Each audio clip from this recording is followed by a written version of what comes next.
દર્શનાબેને અને મનસુખભાઈ તો રાજકારણ જ છોડી દેવું જોઈએ। નર્મદા જિલ્લાના સાગબારા તાલુકાના ખેપી સહિતના ગામોમાં ઘણા દિવસોથી જંગલ જમીન ખેડવા મુદ્દે ખેડૂતો અને ફોરેસ્ટ વિભાગ વચ્ચે ધમાસાણ ચાલી રહ્યું છે। આ બાબતે ભરૂચના સાંસદ મનસુખભાઈ વસાવા દ્વારા સૌ પ્રથમવાર ખેડૂતોના સમર્થનમાં આવીને આંદોલનનું રણસીંગું ફૂંકવામાં આવ્યું હતું। ત્યારબાદ એક પછી એક તમામ રાજકીય પક્ષોના નેતાઓ ખેડૂતોના સમર્થનમાં આવ્યા હતા। આજે કોંગ્રેસના ધારાસભ્ય અનંત પટેલ દ્વારા એક વાત કહેવામાં આવી જેના કારણે રાજકારણમાં ગરમાવો આવ્યો છે।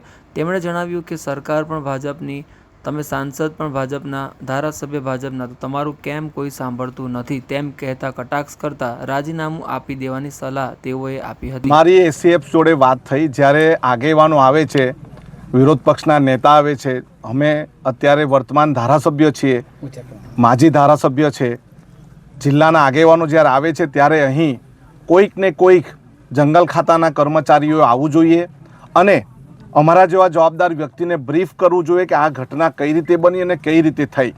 અને અહીંના આગેવાનો દ્વારા, બહેનો દ્વારા પણ જાણવા મળ્યું કે એસીએફે અમારી સાથે ઘર્ષણ કર્યું અને અમને ધાક ધમકીઓ પણ આપી છે। અને એ બાબતમાં મેં એમને બોલાવ્યા। એમણે કીધું સુરત છું, સુરતથી આવતા 3 કલાક થશે।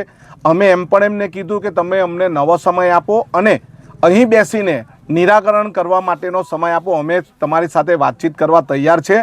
અને એમને અત્યારે પણ કીધું છે તમારા કોઈ આગેવાન નજીક હોય તો એમને પણ મોકલો।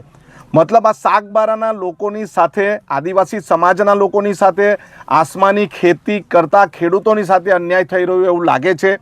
માત્ર ને માત્ર રાજકીય કાવાદાવા, રાજકીય સ્ટન્ટ માટે અને પોતાની વોટ બેંક સાચવવા માટે અહીંના ખેડૂતોને હેરાન પરેશાન ભારતીય જનતા પાર્ટી કરે છે એવું લાગી રહ્યું છે। મારી સરકાર હોય ને મારું નહીં સાંભળતી હોય ને ઉપવાસ પર બેહવું પડે એના કરતાં તમારે ધારાસભ્યને સંસદ પદ જ છોડી દેવું જોઈએ। પોતાની સરકાર છે, પોતાની મા પીરસનાર છે અને છોકરા ભૂખે મરે। એટલે તમારું મુખ્યમંત્રીમાં કંઈ ઉગતું નથી, તમારું ઉપર સરકારમાં ઉગતું નથી, તો તમે શા માટે અહીં માત્ર નાટક કરવા માટે અહીં ધરણા પર બેઠા એ મને નવાઈ લાગે છે। Okay, done. જોઈતું